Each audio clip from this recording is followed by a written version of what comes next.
Graças a paz, irmãos, boa noite. Amém? Glória a Deus. Vamos, irmãos, para o nosso encontro aqui de hoje. Temos um título bastante sugestivo. É como fazer 2021 o melhor ano de sua vida, conhecendo as primeiras coisas que devem vir primeiro. Amém? Vamos orar, vamos agradecer ao Senhor e logo depois, então, iniciaremos. Querido Deus, é no nome de Jesus que nós queremos, Pai, te agradecer por essa oportunidade, pedindo, Deus, assim, que o Senhor venha nos esclarecer acerca deste assunto. Deus, nos conduz nesta ministração e que todos os seus filhos que nos acompanharem, que eles possam, Deus, assim, compreender a Tua palavra, compreender, Pai, o propósito, Senhor, desta ministração.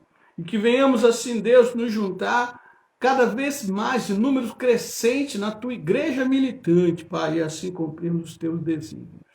Pai, é no nome de Jesus que eu oro e é no nome dele que eu te agradeço. Amém. Queridos, então veja bem, nós vamos hoje tratar desse assunto. Muita gente tem falado sobre isso e tal, mas assim, a gente quer trazer uma abordagem assim, muito mais realista e muito mais presente, tá? Nas nossas vidas. Tá? E nós temos, assim, por hábito, por costume, nas passagens de um ano para o outro, seja crente ou não crente, né? Nós costumamos desejar um feliz ano novo para as pessoas. Tá? Mas, se você prestar bem atenção, um ano ele é novo somente nas primeiras horas. Tá? Porque já no seu segundo dia, ele já traz de volta a normalidade, a vida é normal. Tá? As pessoas vão para o seu trabalho, elas têm as suas obrigações, suas famílias, e tudo segue assim o curso do ano que anteriormente foi vivido. Então, nesse sentido, nós temos uma pequena diferença, na verdade, uma grande diferença, né, com relação ao ano de 2020, o ano que nós estamos agora aqui encerrando, porque ele traz uma questão, né, que meio que exceção à regra. Né? Ele trouxe algo novo, mas nada feliz. Né? A pandemia do coronavírus, né, o Covid-19, que ceifou até agora, somente no Brasil, quase 190 mil brasileiros, aproximadamente 7 milhões de infectados. Né? Então, nós poderíamos, diante desse quadro, afirmar que um voto de feliz ano novo ele não se cumpriu na vida das pessoas em 2020, quando lá em 2019, né, antes da passagem do ano, nós desejávamos a todos, olha, um feliz ano novo e tal. Então a minha pergunta é, ora, diante desse quadro todo que vivemos em 2020, nós poderíamos afirmar que na verdade, 2020 não foi um feliz ano novo para todos nós, né? Então veja que antes de nós falarmos sim ou não, nós precisamos primeiro entender o significado de felicidade. Né? Então, do ponto de vista aristotélico, a felicidade ela é o objetivo da vida. Né? Nas palavras de Aristóteles, né, ele diz assim, honrarias, o prazer, a inteligência e todas as outras formas de excelências, embora as escolhamos por si mesmas, escolhemos-las por causa da felicidade. Então veja que Aristóteles, né, ele coloca de fato então que o grande objetivo da vida, né, ou seja, a felicidade é o grande objetivo da vida. Então veja que a palavra felicidade, aqui no sentido que ele usa, ela vem do termo eudaimonia, né, que é uma palavra de origem grega, formada por dois vocábulos. O vocábulo eu, né, que quer dizer aquilo que é bom, e daimon, que quer dizer Deus, ou um gênio, intermediário entre os homens e as divindades superiores. Tá? Então veja que a felicidade, na verdade, a finalidade natural de todos os homens, segundo Aristóteles, consiste em ter uma vida justa e feliz. Agora veja que em Agostinho, né, a felicidade, ela também deriva do mesmo termo, eudaimonia. Então, significa que, na verdade, o homem ele anseia por felicidade, segundo o ponto de vista também de Agostinho. Tá? Então, mas a vontade humana, segundo Agostinho, ela é infinita e por isso o que ela busca é também o próprio infinito, o eterno e imutável. Tá? Então, ou seja, na sua obra sobre a Trindade, Agostinho ele afirma que é próprio de todos os homens quererem ser felizes. Tá? Ou seja, a posse de Deus é o fim a ser buscado pelo homem para a obtenção da felicidade.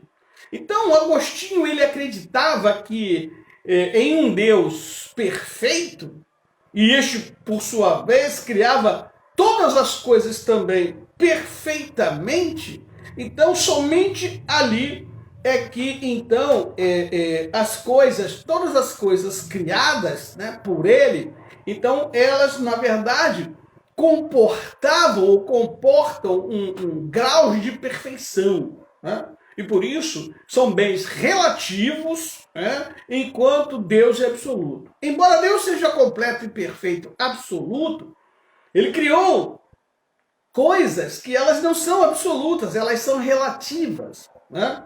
E por isso elas têm graus de perfeição, né, diferenciados. Tá? Ou seja, Agostinho, em outras palavras, está querendo nos dizer que elas são corruptíveis, enquanto Deus ele é eterno, ele é absoluto. Tá? Então, qual é o grande problema então do homem na busca dessa felicidade? Que ao invés dele se dedicar ao sumo bem que é Deus, ele acaba buscando satisfação nas coisas corruptíveis e perecíveis, então confundindo assim o relativo com o absoluto. Tá? Mas o homem agostiniano, ele deve buscar um bem que satisfaça toda a sua vontade e lhe conceda paz a sua inquietação. É o que ele então afirma. Né? Ou seja, ele deseja algo que é superior a ele. Né? E este bem, na verdade, é Cristo. Tá? Então Cristo ele é a sabedoria de Deus que torna todos os homens felizes por toda a eternidade. Uma razão para fazer dessa verdade o objetivo dos nossos esforços é que se amamos o que não podemos perder, não podemos ser felizes. Tá? Então veja que Cristo, na verdade, então ele é eterno, então ele é, na verdade, o grande objeto da nossa felicidade. Tá? A felicidade, então, nesse mundo, segundo Agostinho, ela requer a conversão total de uma vida devotada a Deus. Tá? Só em Deus o homem é capaz de encontrar felicidade. Tá? Portanto, a felicidade em Agostinho, ela recomenda uma bem-aventurança, né? Ou seja, diferente do sentido aristotélico. Né? Ou seja, no sentido aristotélico, quando nós desejamos um feliz ano novo a alguém, nós estamos dizendo a essa pessoa que o seu ano seja cheio de coisas materiais e perecíveis. Tá? Ou seja, na verdade, quando no sentido aristotélico, olha, que você tenha um feliz ano novo e tal, um ano novo próspero, você está desejando a pessoa um feliz ano novo cheio de coisas efêmeras e corruptíveis. É isso, tá? Mas no sentido agostiniano, você desejar um feliz ano novo significa que desejamos que a pessoa tenha uma bem-aventurança de conhecer a verdade e a verdade é Deus. Ou seja, um feliz ano novo, no sentido agostiniano, significa conhecer a Deus. Tá? Então, veja que, portanto, eu posso dizer para você categoricamente que, ainda que você tenha vivido um 2020 fora do padrão, ainda que você tenha perdido um parente ou vários parentes e amigos para o vírus da Covid-19, se você conheceu a verdade, portanto, Deus, você teve um bom e aventurado ano. Você teve um feliz 2020 e um bem-aventurado 2020. Tá? E isso, então, significa que eu quero aproveitar também aqui a oportunidade para lhe desejar um feliz 2021 no sentido agostiniano. Né? Você entende o que eu quero dizer? Então veja que a vida feliz, né?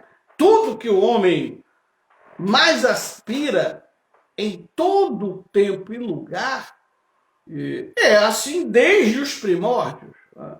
Os filósofos, por exemplo, que antecederam Agostinho, eles foram capazes de elaborar diferentes concepções de felicidade. Dos pré-socráticos aos estoicos, passando por Platão e Aristóteles, né, sempre consideraram que virtude, filosofia, sabedoria são os elementos inevitáveis e inseparáveis que conduzem o homem à felicidade. Então veja que isso nos remete então a uma concepção de felicidade pensada e conquistada pelo homem com as suas próprias forças e méritos. Tá? Então, pensada sempre o quê? A partir deste mundo e com vista para esta vida. Esse, na verdade, é o sentido da filosofia, desde os pré-socráticos aos estoicos, passando inclusive por Platão e Aristóteles. Tá? É nesse sentido que as pessoas elas fazem planos hoje elas fazem planos acreditando que tudo pode ser diferente a cada ano novo que se aproxima. Tá? Então elas criam um ritual de passagem dessas últimas horas para as primeiras horas do novo ano, que envolve desde a definição de uma cor apropriada a todos os tipos de oferendas lançadas aos seus deuses no mar, né, em busca desta realização. Né? Ou seja, elas acreditam que, de fato, elas podem ter sucesso com esse tipo de atitude, com esse tipo de oferenda e tudo mais. Mas o que acontece? É que depois deles lançarem todas essas oferendas, né, a cada ano, as suas expectativas elas são frustradas. Não acontece o que elas estão esperando. Né? Então, na verdade, esse costume ele não é novo. O costume de celebrar a chegada de um novo ano trazendo novas expectativas não é nada novo. Né? Existe há mais de 4.000 anos. Né? O primeiro povo a celebrar a festa de uma passagem de ano teria sido da Mesopotâmia, né?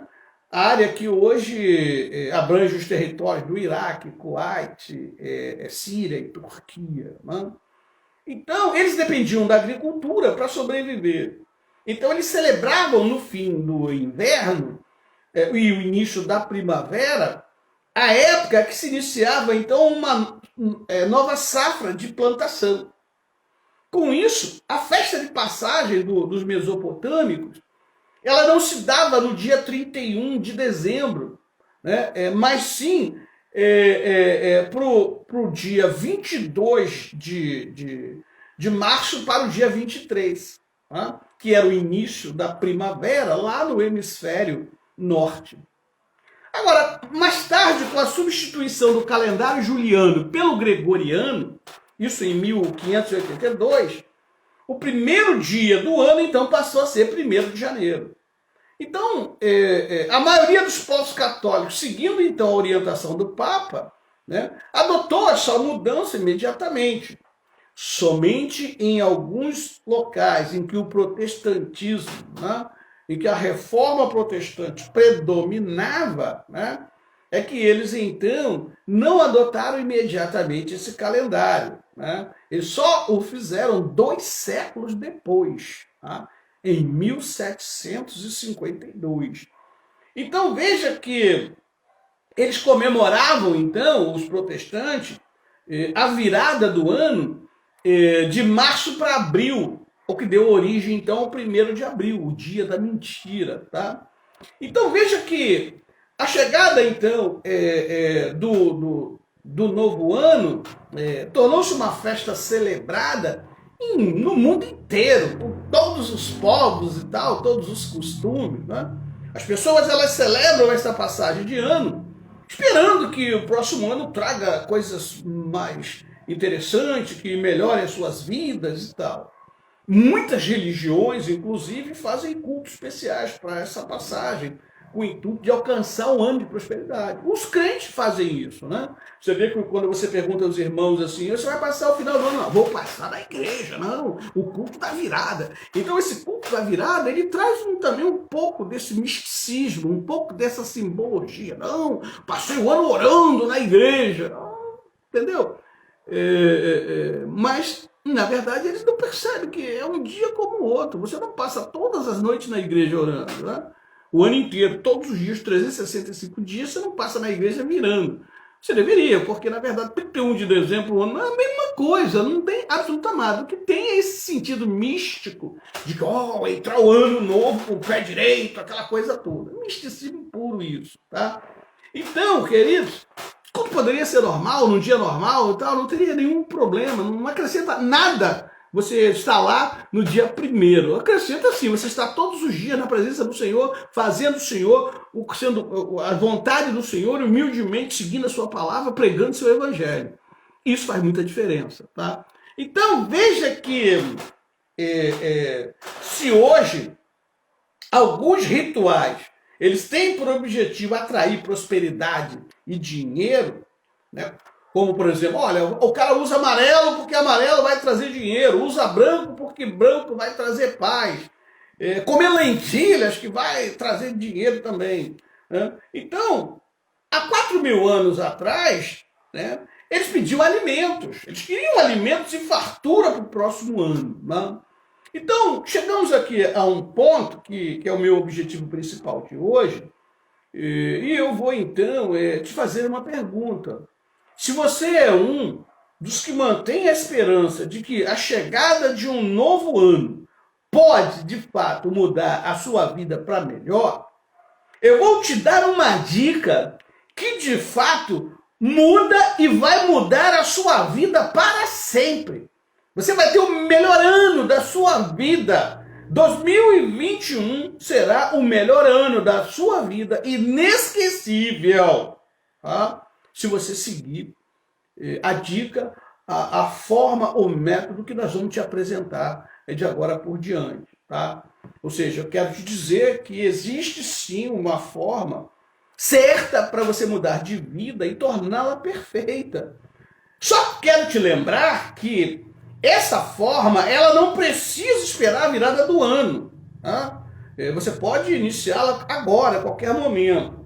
Mas como nós estamos no final do ano, então para começar do zero, eu vou te dizer como você pode começar o novo ano de maneira mais correta e ser vitorioso nos seus planos. Tá? Então veja bem, começando então aqui a nossa explanação, há uma expressão americana, na verdade é anglo-americana, que ela diz first thing first, né? Que em português quer dizer as primeiras coisas devem vir primeiro. Tá? O escritor inglês Clive Staples Lewis, ele mais conhecido como C.S. Lewis, né? Autor de As Crônicas de Nárnia, né? Ele nos dá um conselho muito interessante, porque ele diz assim: você não pode ter as segundas coisas colocando-as em primeiro lugar. Você pode conseguir as segundas coisas apenas colocando as primeiras coisas em primeiro lugar. Então é o que nós estamos querendo, vamos abordar aqui com você. Repara que ele está dizendo que eu nunca vou conseguir as primeiras coisas se eu colocar a segunda no lugar dela. Existe uma ordem, existe um processo que eu vou te demonstrar como ele funciona, que você não pode colocar as segundas coisas fora do seu lugar, nem a terceira, nem a quarta, nem a quinta, sucessivamente. Ou seja, na verdade, as primeiras coisas, elas devem vir sempre primeiro. Então você tem uma tarefa importante. Você precisa identificar quais são as primeiras coisas da sua vida. Porque no momento que você identifica as primeiras coisas na sua vida, você as coloca em primeiro lugar. Aí vem a segunda, a terceira e assim sucessivamente. Tá? Então, eu vou, para não te deixar então sem uma definição, eu vou definir o termo primeiro, as primeiras coisas, né? Como aquelas coisas que eu devo fazer imediatamente, de tal maneira que elas gerem um resultado sucessivo e plenamente capaz de me conduzir a um estado permanente, ainda que gradual. Tá? Em outras palavras, eu devo ser capaz de escolher as primeiras coisas que devem vir primeiro, sem quebrar a sequência dos resultados ordinários, que as primeiras coisas devem vir primeiro, já estabeleceram no tempo e eternidade.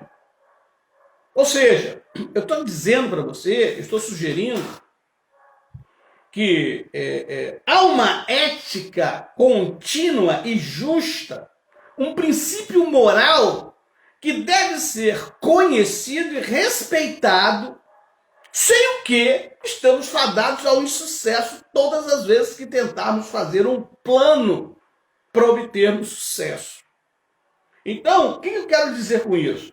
Que você pode estar priorizando coisas secundárias que quebram o princípio moral das primeiras coisas que devem vir primeiro. Tá? Então, ou seja, nós podemos estar sendo derrotados na realização de nossos planos anuais, frustrados nas nossas expectativas anuais, naquela que a gente espera na virada do ano. Esse ano foi muito assim, mas o ano que vem eu vou fazer isso. Não, o ano que vem vai ser assim, sabe? Aí você até vai para o culto da virada, pensando, aí você ajoelha lá, Senhor, que me faça conseguir e tal.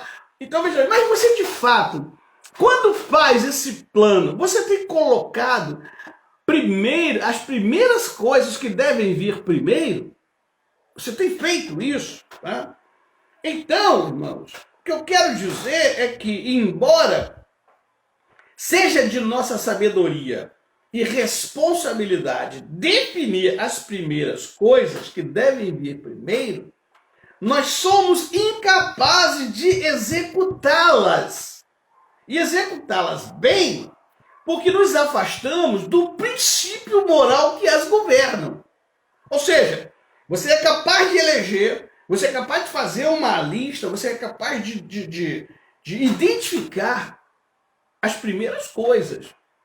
Mas veja bem, essas primeiras coisas que você identifica, para que elas ocorram exatamente como você espera, não depende de você. Você não tem interferência no processo em que ela vai sendo implementada. Tá? Então eu quero dizer que, embora sejamos capazes de escolher as coisas que nos farão felizes no próximo ano, nós não podemos traçar um bom plano para consegui-la, né? Ou até podemos traçar sim um bom plano para consegui-la, mas nós somos incapazes de controlar as variáveis que definem a sua realização. Não? Ou seja, esses planos, na verdade, eles são planos que dependem, né, da condição do nosso coração. Ou seja, São planos que dependem da nossa vontade e não de um padrão moral superior que regula todas as coisas. Tá?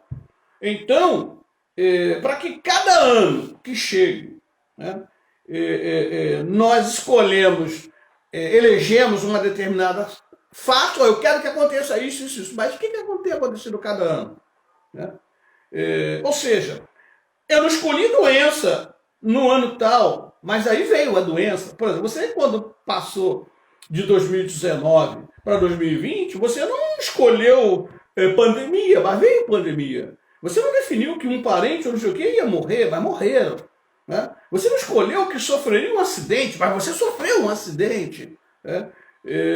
Então, ou seja, você não planejou e nem esperava nenhuma dificuldade financeira, mas vieram dificuldade financeira. Você não esperou nem planejou que ficasse desempregado, pelo contrário, você esperava que você seria promovido no seu trabalho, você perdeu o emprego. Então repara, que embora você não planeje essas coisas ruins, elas vêm. Embora as boas que você planejou, elas não vêm. Isso quer dizer que, na verdade, a cada passagem de ano, né, queremos coisas para o novo ano que possam mudar o nosso estado de infelicidade ou de pouca felicidade a mais felicidade. Né? Mas não podemos governar as leis que regem esse processo. Ok? Então veja que, na verdade, é o momento de nós nos perguntarmos, mas que leis são estas? Que leis são essas que regem essas coisas que eu não controlo? Que princípios éticos contínuos e justos padrões morais são esses? Né? Então eu vou dizer agora para você que esta lei, né, esses padrões, princípios éticos contínuos e justos padrões morais, são, na verdade, baseados na natureza de Deus. Tá? Deus é o padrão absoluto de justiça. Tá? As leis morais, portanto, refletem a natureza de Deus, o caráter de Deus, e elas são imutáveis e irrevogáveis. Tá? São perfeitas, universalmente obrigatórias e eternas. Então, nesse sentido, nós podemos colocar a expressão as primeiras coisas que devem vir primeiro sob uma nova ótica, sob a ótica de Deus. Ah, é o pulo do gato. Então veja que primeiro, a primeira coisa é dar o quê? Ao próprio Deus o seu lugar de direito em nossas vidas. Render a Ele o que lhe é devido. O profeta Isaías diz, Isaías 44, versículo 6, assim diz o Senhor, Rei de Israel, e seu Redentor, o Senhor dos Exércitos. Eu sou o primeiro, eu sou o último, e fora de mim não há Deus. Então, porque Deus é o primeiro, ele deve ser o primeiro a ser servido. Né? Ele principiou todas as coisas. E aí Mateus 6,33 nos lembra, mas buscai primeiro o reino de Deus e a sua justiça, e todas essas coisas vos serão acrescentadas. Então você já começa a ter um norteador de dar primeiro, né, as primeiras coisas que devem vir primeiro. Né?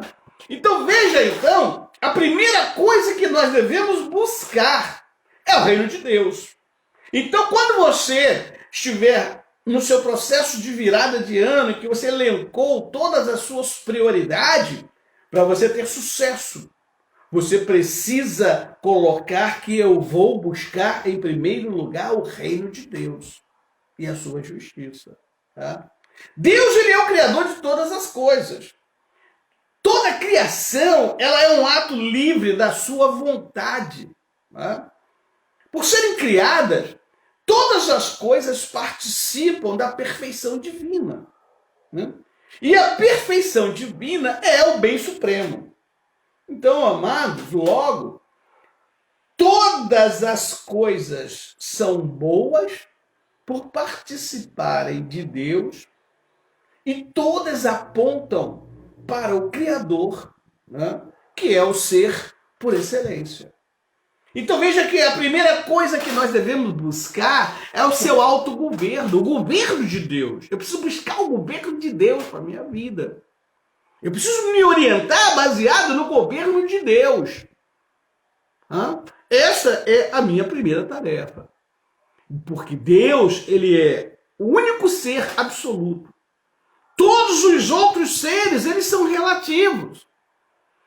Deus, ele é imutável e todas as outras coisas são mutáveis. Por isso, só Deus existe verdadeiramente. Só Deus existe verdadeiramente. Então, se comparadas com Deus, todas as outras coisas, elas não têm existência verdadeira. Elas existem somente por estarem vinculadas ontologicamente a Deus. Certo? Então, do mesmo modo, é a nossa existência. Nós só existimos por estarmos ontologicamente ligados a Deus. Ou seja, a nossa existência requer nossa ligação com este ser supremo e absoluto. Sem esta ligação, nós estamos, mortos em nossos delitos e pecados. Somos criaturas fracassadas, mendigando a compaixão de Satanás todo ano. Satanás, muda a minha vida no próximo ano. Aí o cara vai lá e joga flores para Satanás no mar. Aí compra aquelas flores que eu não sei mais nem o nome. Aí vão lá e joga para Satanás. Aí o outro vai e acende velas para Satanás. O outro faz uma série de outros tipos de oferenda para Satanás. Então, olha só, o que essas pessoas estão? Elas estão assim porque elas estão, na verdade, desligadas do Ser Supremo. Elas não têm nenhuma ligação com Deus. Elas estão alienadas de Deus. E justamente por isso, elas estão mortas em seus delitos e seus pecados. Elas são criaturas fracassadas. Elas mendigam a compaixão de Satanás que não tem nenhuma. Daí a expressão, comeu o pão que o diabo amassou. Elas comem o ano inteiro o pão que o diabo amassou. Porque elas não têm ligação com Deus. Porque elas estão mortas. Porque elas pertencem ao reino das trevas. Porque elas pertencem ao mundo onde jaz o maligno. Por isso seus planos fracassam. Por isso elas não têm sucesso nos seus planos. Tem acontecido isso com você? Tem acontecido com você? Então você já sabe por que tem acontecido. Então, em Deus, cara, tudo é perfeito. Deus é ético, justo. E não há plano perfeito fora de Deus. Por mais que você tenha idealizado um plano perfeito para mudar de vida no próximo ano, sem Deus não vai acontecer nada. É a perfeição de Deus que nos molda. O perdão que Ele nos concede é perfeito. Nossos pecados futuros estão tão perdoados quanto os do passado e os do presente.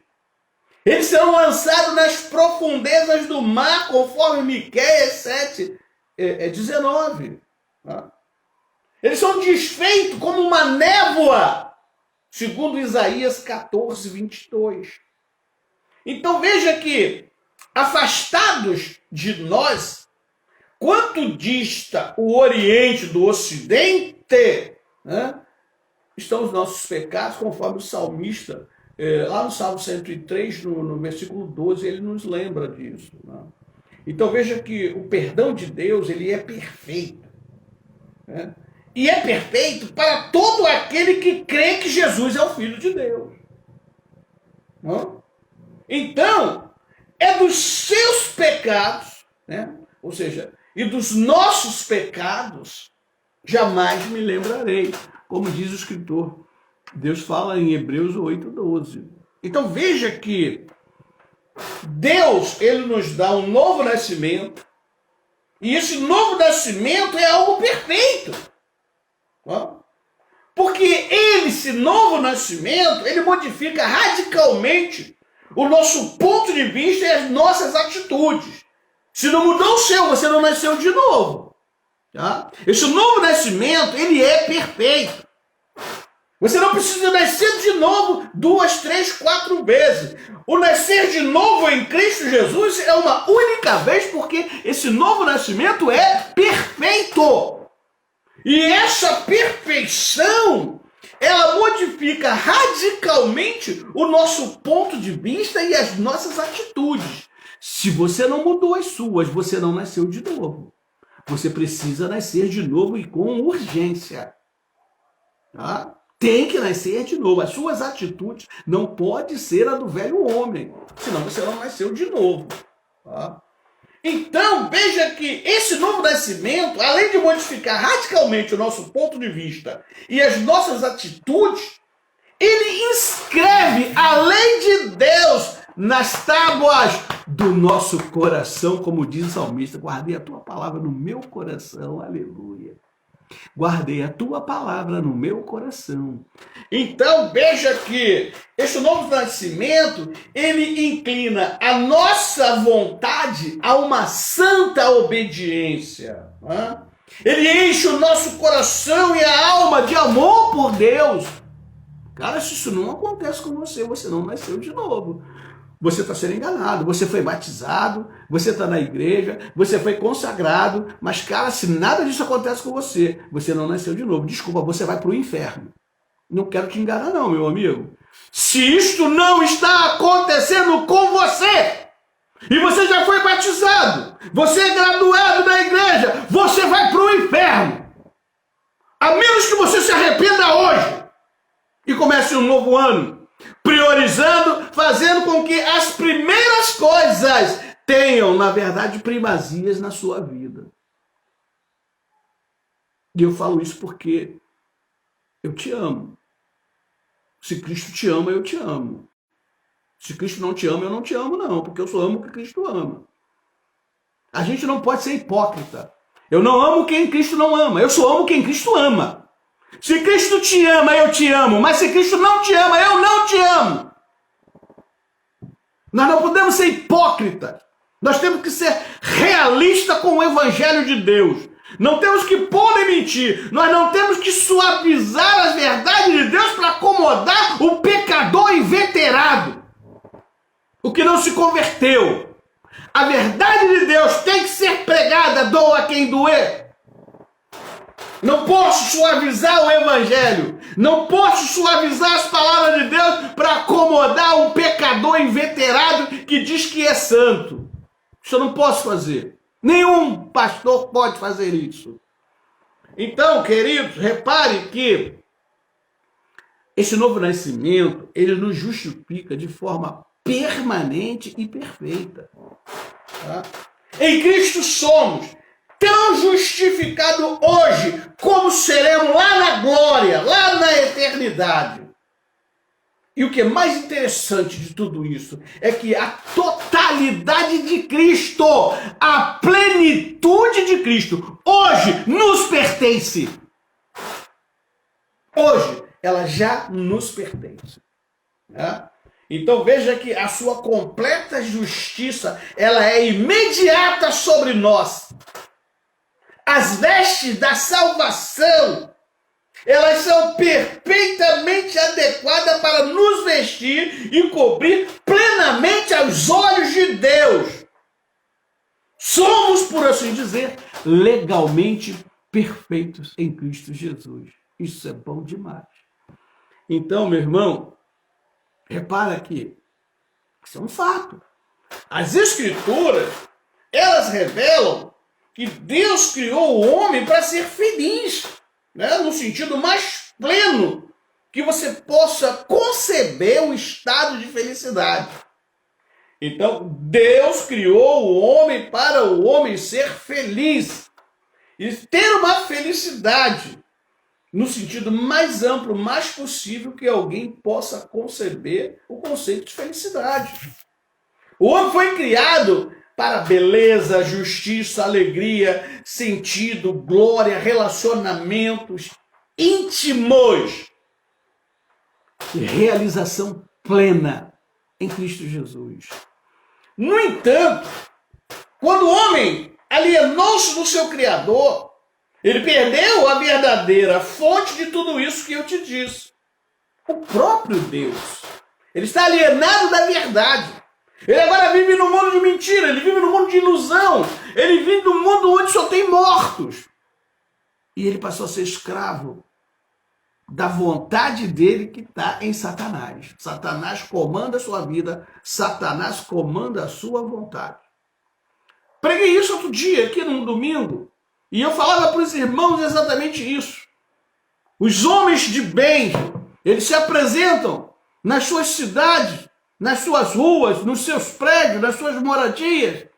São homens de bem, são juízes, né? Excelentíssimo, Vossa Excelência juiz, o senador, Vossa Excelência, o governador, né, ilustríssimo, o presidente da República, ilustríssimo, mas são todos depravados. São todos depravados, se não nasceram de novo em Cristo Jesus.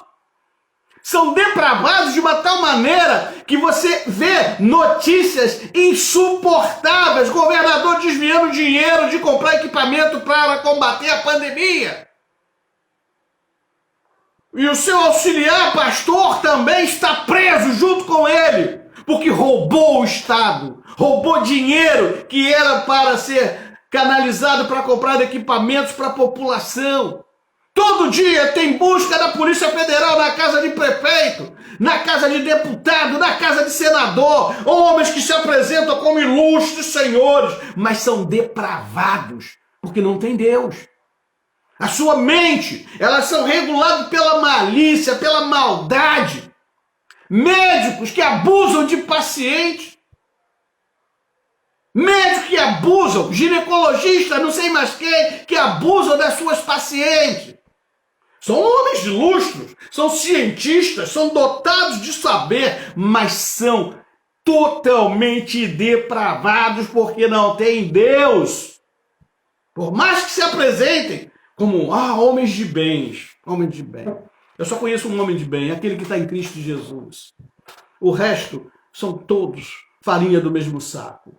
Então, meus amigos, repara nesse sentido que é possível, sim, né, o homem encontrar a felicidade, desde que entendamos que felicidade não é um estado da alma, mas é uma experiência de ser reconectada ao Criador por meio de Cristo em um novo relacionamento perfeito e eterno. Isso aqui é felicidade.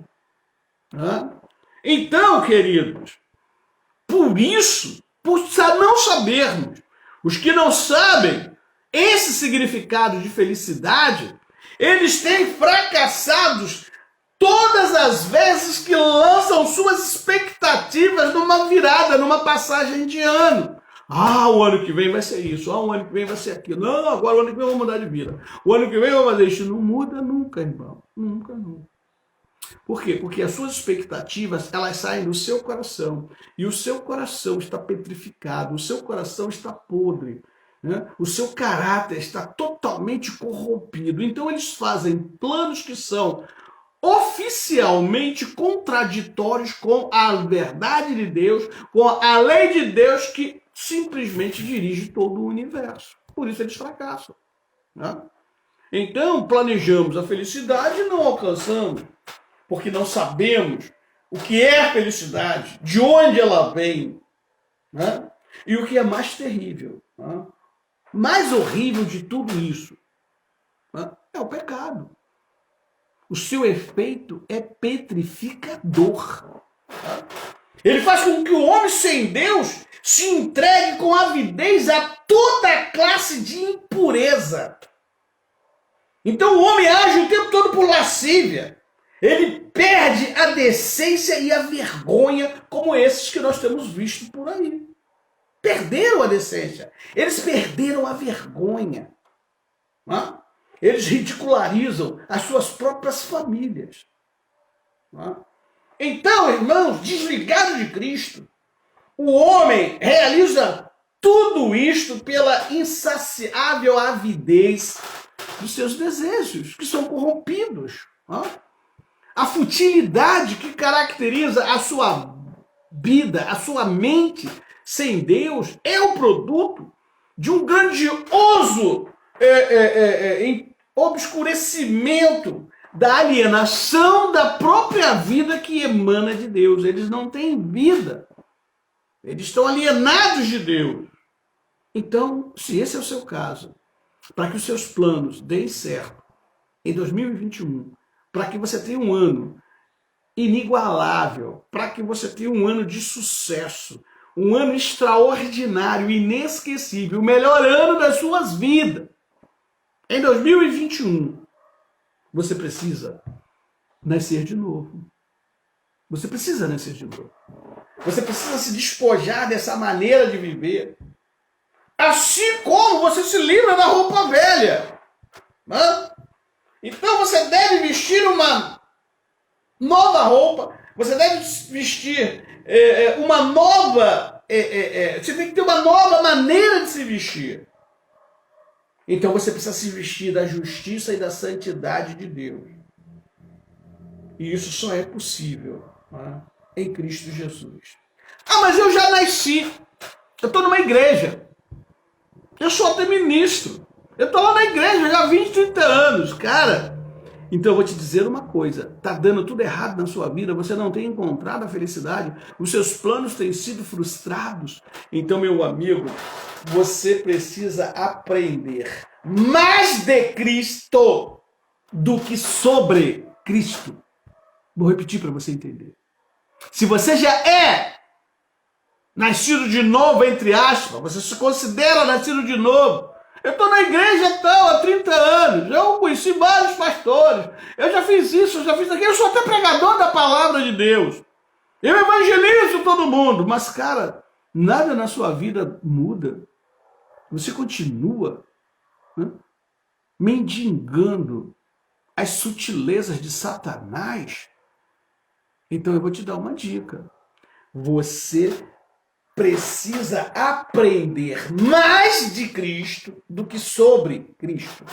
Você precisa aprender de Cristo mais do que sobre Cristo. Entendeu? Você precisa aprender.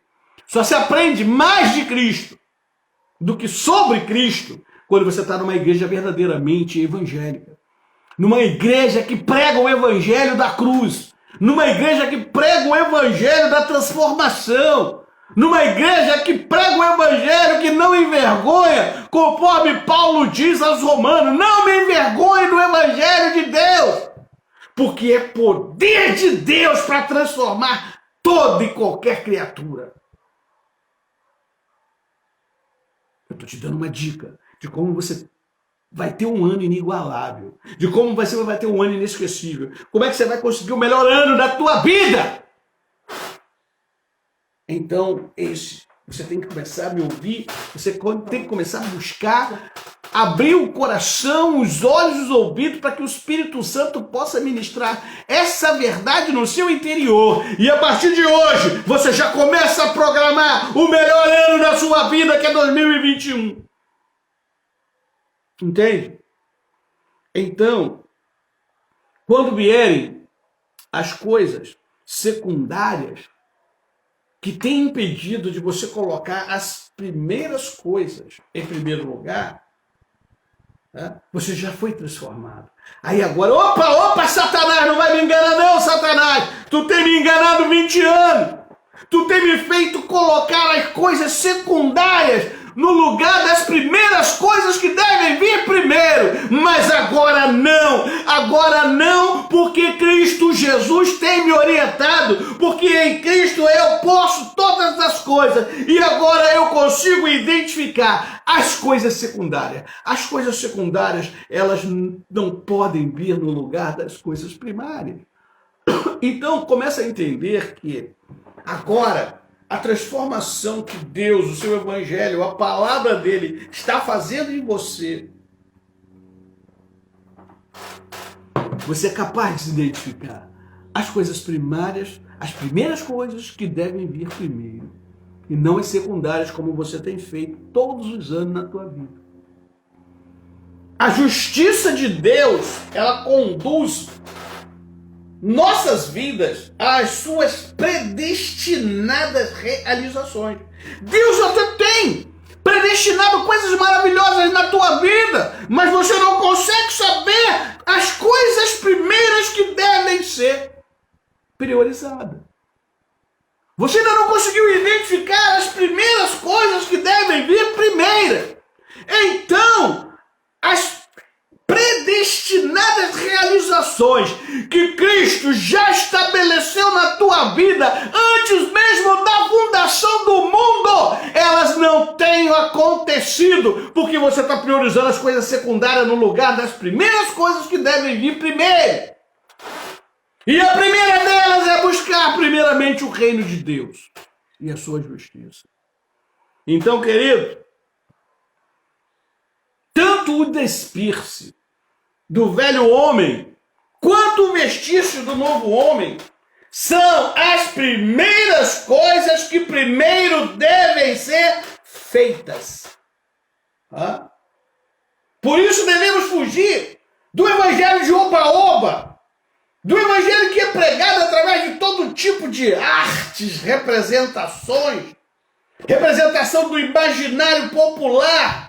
O cara sabe que ali naquela igreja está cheio de gente no seu imaginário popular, precisando de emprego, precisando de comida, precisando de roupa, precisando botar o filho na escola. Aí o cara pega esse imaginário popular e prega: ó, Deus vai mudar a tua vida, Deus vai dizer, ó, prepara isso, ó, prepara aquilo. Meu irmão, esses caras vão para o inferno. E tudo que você acredita deles e faz porque eles mandam, você também vai junto com eles. Esses caras, na verdade, eles pregam a representação do imaginário popular. O cara chega numa igreja, numa comunidade, né, mais humilde, ele sabe que a comunidade precisa. Aí ele começa a falar um bando de besteira e você acredita. Porque você não conhece o evangelho. Você não conhece o evangelho de Deus. Né? Aí ele prega tudo que você quer ouvir. Caramba, Deus falou muito comigo. Aí você começa a acreditar nesse negócio. Só que não acontece. Aí não viu, primeiro ano, segundo ano, terceiro ano, você está no bar tomando cachaça, abandonou Cristo. Está fumando maconha, está cheirando cocaína. Porque não aconteceu nada que falaram que ia acontecer na tua vida. Mas não foi Deus que falou, não. Foi Satanás. Satanás que te empurrou para esse lugar. Então abre os olhos, meu irmão, abre os olhos. Então veja que esses caras, na verdade, eles pregam a representação do imaginário popular. Eles sabem do que as pessoas precisam. E aí eles trazem da sua pregação. Então, dentre essas primeiras coisas que você deve buscar, além do reino de Deus, você não vai conseguir buscar o reino de Deus se não for numa igreja que prega o evangelho de Deus, o evangelho verdadeiro. É o que você deve priorizar. O verdadeiro evangelho, ele vai te mostrar como se remove a antiga inimizade de nossa parte e o justo desagrado de Deus em nossas vidas. Tínhamos uma inimizade com Deus, mas o evangelho verdadeiro diz como essa inimizade sai, como entra a nossa paz com Deus, como entra o perdão que recebemos de Deus. Só o evangelho verdadeiro te ensina como conseguir isso. Então, irmãos, além disso, o evangelho verdadeiro, ele te introduz em uma nova família. Esse é o estado de felicidade plena, reservado em Deus para cada um dos seus filhos. Já fomos justificados em Cristo. E agora estamos em um processo de perfeição interior. Deus não nos deixará até que Ele tenha nos colocado em um estado de perfeição prometido pela Sua palavra. Esse é o estado pleno de felicidade que nós temos. O mundo ao nosso redor nunca, mas nunca esteve e maior necessidade deste evangelho do que hoje. O mundo perece porque esse evangelho não tem sido pregado. O mundo perece porque esse evangelho sumiu da boca dos profetas. Enfrentamos uma pandemia que tem assolado milhares e milhares de vidas pelo mundo. Mas o que nós olhamos? A classe política, ela tem rodado num círculo vicioso de pequenas e inadequadas soluções para os reais problemas da sociedade brasileira. Tudo que nós precisamos. Essa classe política, ela tem rodado num círculo vicioso de pequenas e inadequadas soluções para os reais problemas que carecem urgente de solução para a sociedade brasileira. Mas você sabe o que é pior nesse quadro? Você sabe o que é gravíssimo? O que é muito grave e pior nesse quadro? É que a maior parte das igrejas evangélicas neste país e os seus ministros têm se mostrado incapazes de pensar sobre as necessidades da sociedade em termos de evangelho. Eles não conseguem apresentar o evangelho da transformação. Eles escondem o evangelho da transformação. Por quê? Porque eles estão muito mais, mas muito, a maioria deles, muito deles, estão comprometidos com as ferramentas da secularização que sacia seus desejos malignos. Os caras querem ser pastor, quer ser deputado, quer ser prefeito, quer ser vereador. Então eles estão, na verdade, encastelados atrás de um púlpito, mas a intenção deles é maligna, porque tudo que eles querem são essas ferramentas da secularização. Eles precisam saciar os seus desejos malignos. Aí se apresenta para você como um homem de bem, um homem nobre, para você acreditar nele, e aí ele dirige então o teu voto, a tua vida e a tua preferência. Os problemas sociais e econômicos no Brasil de hoje, bem como a sua violência, ávida sensualidade, vai olhar para a televisão, para os filmes, nas ruas, nos outdoors, o país vive uma ávida sensualidade. Tudo isso se apresenta como produto dessa contradição. É uma contradição entre as forças produtivas e o seu gerenciamento pautado na exploração da classe trabalhadora. E que é pior, muito mais grave novamente, esse sistema é apoiado em demasia pelos chamados ministros de Deus, pastores que deviam estar cuidando do evangelho, pastores que deviam estar ensinando o autogoverno de Deus para o povo de Deus. Eles estão tornando o povo de Deus, na verdade, currais desses interesses seculares malignos desses homens, porque eles ficam ricos com isso. E aí, meu amigo, o que a gente começa a observar? Você não parou para pensar, não? Então eu vou te dar uma dica. Começa a observar.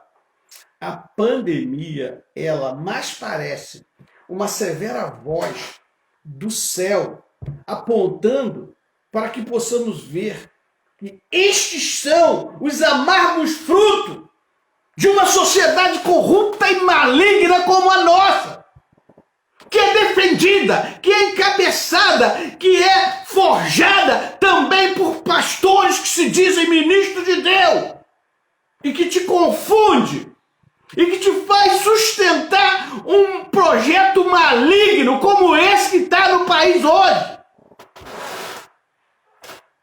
Então, meu irmão, esses líderes políticos e seus aliados, esses falsos aliados que são falsos pastores evangélicos, eles têm desafiado intermitentemente o Deus soberano.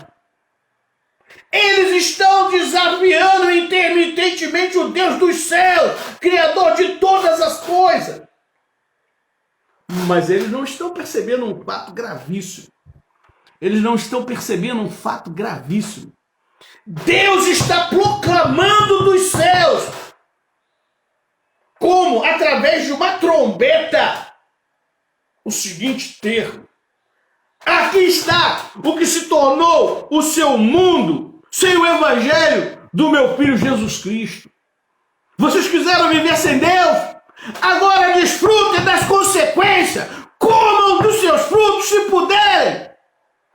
É como se Deus hoje tivesse dos céus soando uma trombeta e declarando: vocês, né?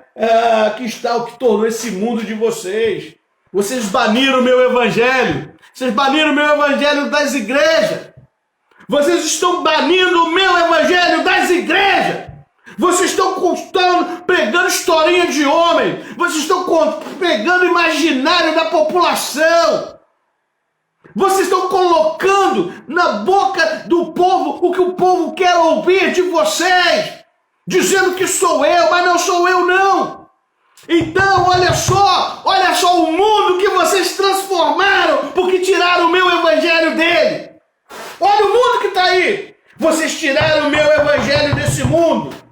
Vocês tiraram o meu evangelho desse mundo. Então, agora que vocês estão aí, vocês quiseram viver sem mim? Então veja como é viver sem mim.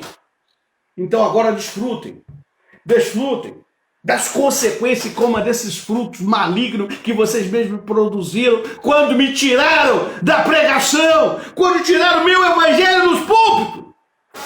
Comam desses frutos amargos agora. Aí está aí o povo sofrendo. O meu povo perece, por quê? Porque lhe falta conhecimento. O meu povo está o povo sofrendo. Aí o povo está desempregado, o povo está doente, o povo não tem remédio, o povo não tem água, o povo não tem gás, o povo não tem comida. Como está caro a comida, não está, irmão? Está muito caro, não está a comida, irmão? Está procurando emprego, não acha, não é, irmão? Irmão. Fica brincando de fazer arminha, né, irmão? Aí não tem comida, não tem emprego, não tem nada, não tem hospital, não tem vacina, não tem nada. E Deus está bramando lá do alto céu, está dizendo: aí está o que se tornou o seu mundo sem o meu evangelho. Aí está o seu mundo. Vocês quiseram viver sem mim. Vocês me tiraram dos púlpitos, das igrejas, da pregação. Então agora desfrute das consequências dessa história maligna que vocês construíram sem mim. E ainda fica o pobrezinho, Deus, até quando, Deus? Até quando? Até quando você pode? Até quando você seguir conselhos de homens maus, fraudulentos, homens que se dizem pastores, mas são profetas de Satanás? Aí tá aí, ó, o mundo tá aí do jeito que tá. Agora pensa diferente do seria o mundo. Se todos nós tivéssemos coragem de pregar a verdade, de ensinar o que é Deus, o que é evangelho, o que é felicidade, como é que se conquista a felicidade em Deus, o mundo seria muito diferente. Olha para o noticiário, a cada dia é uma história triste, mas não é uma, são várias repetidas. O noticiário diário, sabe, dos nossos crimes sociais, que deveriam nos envergonhar, nós habituamos com ele. No mundo sem Deus, no mundo sem evangelho é isso. Todos com o coração petrificado, com a Bíblia nas mãos, mas o coração está petrificado. Não é isso? Lares, partidos, vidas arruinadas, famílias, crianças abandonadas, às suas próprias sortes. Isso é uma dolorosa lembrança, né, para nós, cara, de que o experimento secular nas igrejas fizeram. Isso é uma dolorosa lembrança para todos nós do que o experimento do secularismo com os seus aliados evangélicos faliram as igrejas de Deus. Tiraram a moral, a lógica, a justiça de Deus. E estão pregando facilidade. Aí aparece ministro, cara, de Deus, cara, ministro de Deus. O cara devia falar de Jesus, o cara devia falar do mundo, o cara devia falar de um evangelho que traz esperança, de um evangelho que transforma. O cara veio falar de defesa de vacina, meu irmão, que você deve ou não deve tomar de vacina. Esse cara tem que tomar vergonha na cara.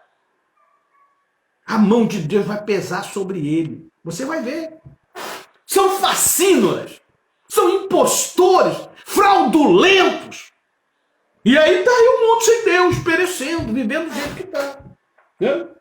E aí, cara, o que você vê é eles falando assim, nós somos da direita, vocês têm que tomar cuidado com os comunistas, aí todo mundo é comunista, todo mundo que tem centralidade, todo mundo que tem raciocínio, todo mundo que tem lógica, eles dizem que é comunista. Meu irmão, vou dizer uma coisa para você muito séria. Se o comunismo entrou em colapso no mundo e se mostrou um fracasso na organização social e produtiva dos povos, o ídolo de Mamon,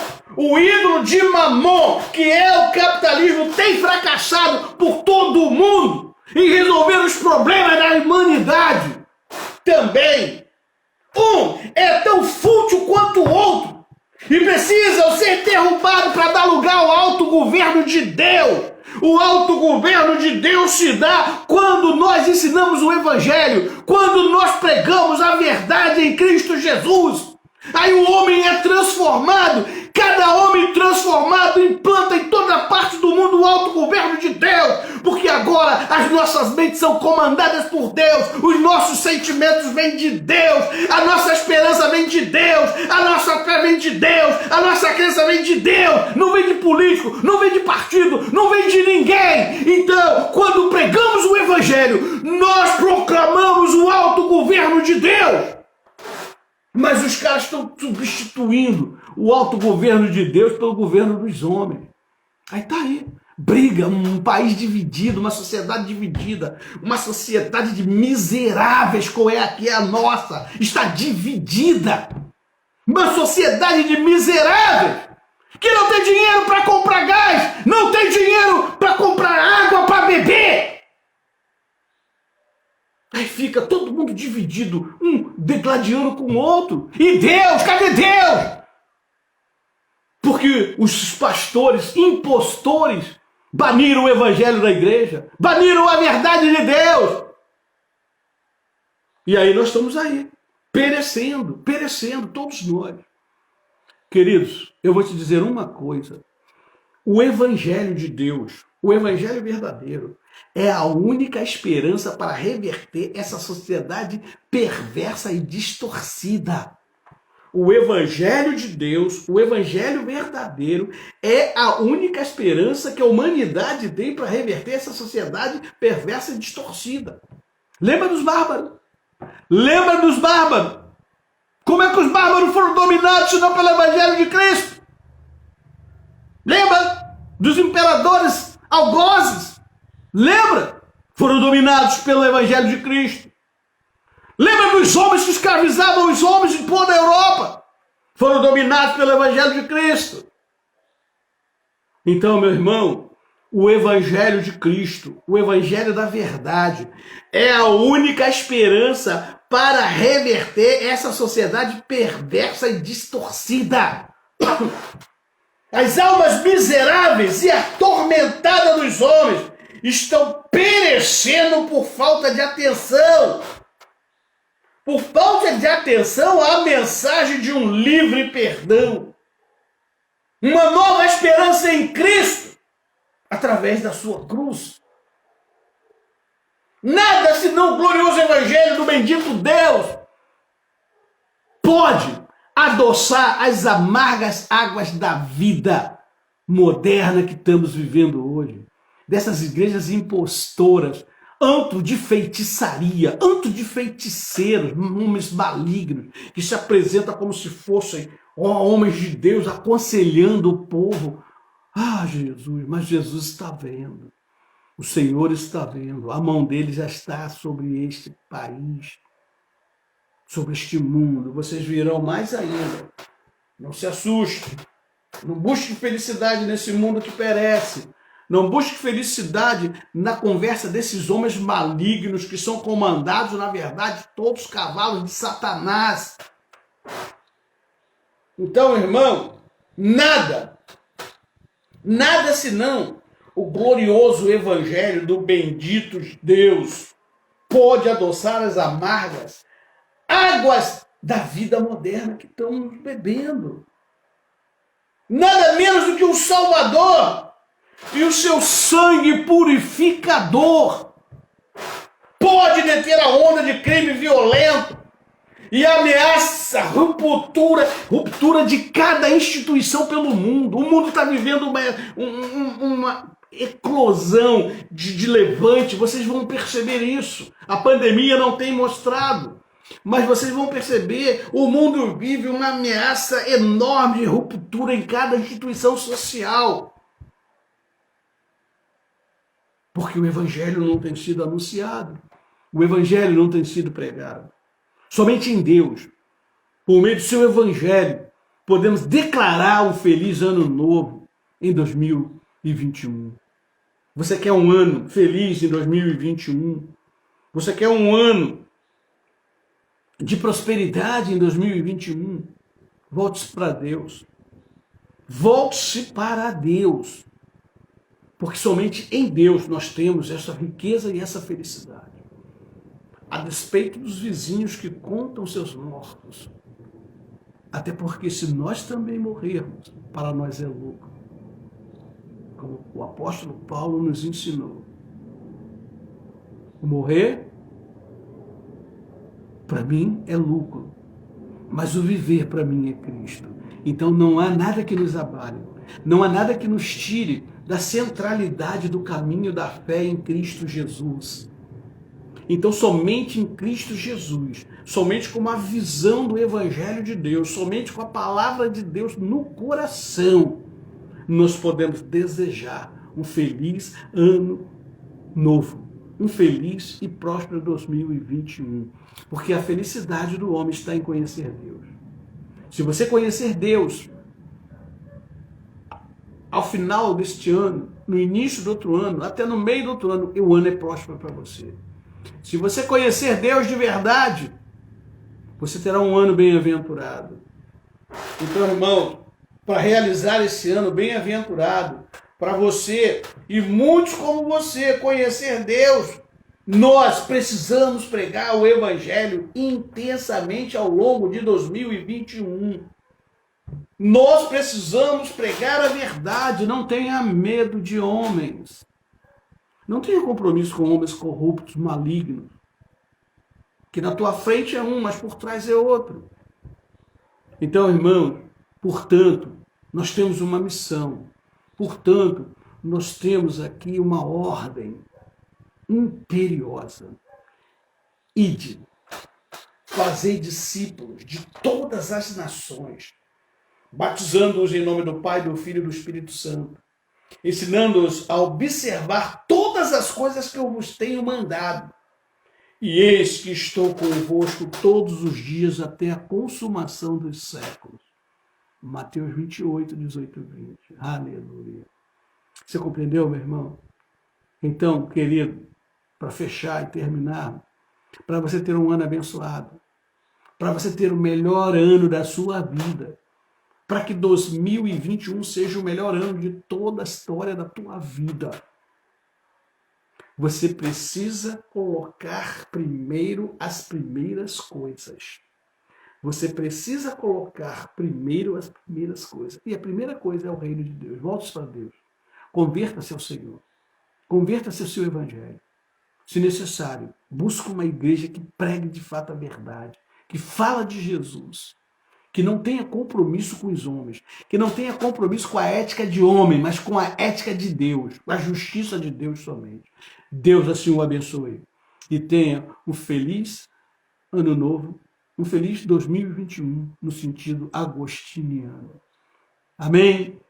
Então eu quero orar, agradecer a sua companhia e pedir a Deus que continue assim nos iluminando, nos fortalecendo nesta caminhada até que Ele venha nos buscar. Lembrando os irmãos que amanhã nós temos o nosso culto né, presencial. É uma satisfação enorme tê-lo conosco. Deus tem falado muito no nosso meio. Você pode acompanhar pelas redes sociais também, caso tenha algum impedimento, mas nós teríamos um enorme prazer em tê-los conosco. Amanhã às 7h30 estaremos dando lá início ao nosso curso. Domingo pela manhã, às 9h30, nós temos escola bíblica dominical, ela é online. Nós estamos estudando o livro, a primeira epístola de Paulo aos Coríntios, nós estamos no capítulo 10, estamos terminando o capítulo 10, tem sido uma bênção também. E à noite um culto de adoração ao Senhor, que tem sido assim, formidável. Querido Deus, é no nome de Jesus que nós queremos te agradecer pela vida dos nossos irmãos, pela minha vida. Senhor, por tua palavra, Senhor, por teu chamado, Senhor, e por ter nos dado, Senhor, a verdadeira felicidade, que é conhecer a Ti, é estar em Ti, é ter, Pai, assim, a Tua presença, Senhor, é ser justificado por Ti, Deus, de saber que as Tuas promessas nas nossas vidas hão de se cumprir. Aquele que começou a boa obra é fiel para concluir, nós sabemos que o Senhor é fiel. Por isso, Deus, nós te agradecemos, Pai. Louvamos o teu grande nome, Senhor. Deus, fala com teus filhos, que eles venham compreender verdadeiramente esta mensagem. E que assim, Deus, por meio desta compreensão, os que precisam venham se arrepender. Os que já se arrependeram, que se fortaleçam cada vez mais em levar a tua palavra. Por isso, Deus, eu não posso fazer nada além de anunciar, mas o Senhor pode transformá-lo, o Senhor pode convencê-los, e assim então que cumpra o seu querer na vida dos meus irmãos e na minha vida. Assim nós oramos e te agradecemos em nome de Jesus. Amém.